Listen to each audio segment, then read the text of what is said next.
இப்போது ஆதி தெய்வீகம்னு சொல்லும்போது எல்லோருக்கு common. எல்லோருக்கு common ஒரே சமயத்தில் இல்லை. என்ன புயல் சைக்ளோன் வந்தால் இங்கே தமிழ்நாடுல ஒரு தீரத்தில் வருது, இல்லை ஆந்திராவில் வருது, ஒரிஸ்ஸாவில் வருது, இங்கே வரதில்லை. அதே போல் வெளிநாட்டில் இருக்கு. ஆனால் அது மேலே யாருக்கும் கண்ட்ரோல் கிடையாது. வரப்போகிறதுன்னு தெரிஞ்சுக்கிறான் சயின்ஸு. அதனால ஜாக்கிரதை இரு, தப்பிச்சுக்கோ, ஒடிஞ்சுக்கோன்னு. ஸோ ஆனால் அது ஆதி தெய்வீகம். நம்ம கண்ட்ரோலில் இல்லாமல் வர சில பிரச்சனைகள் இது அடிக்கடிக்கு அந்தந்த இடத்துல அங்கங்கே ஏதோ வந்துட்டுருக்கு. சமுதாயம் மக்கள் மொத்தத்தின்னு தாக்கும்.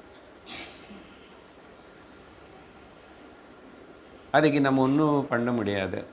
ஓகே, எவ்வளோ நம்ம ஜாக்கிரதை இருக்க முடியும் அந்த அளவுக்கு ஜாக்கிரதை இருக்கணும்.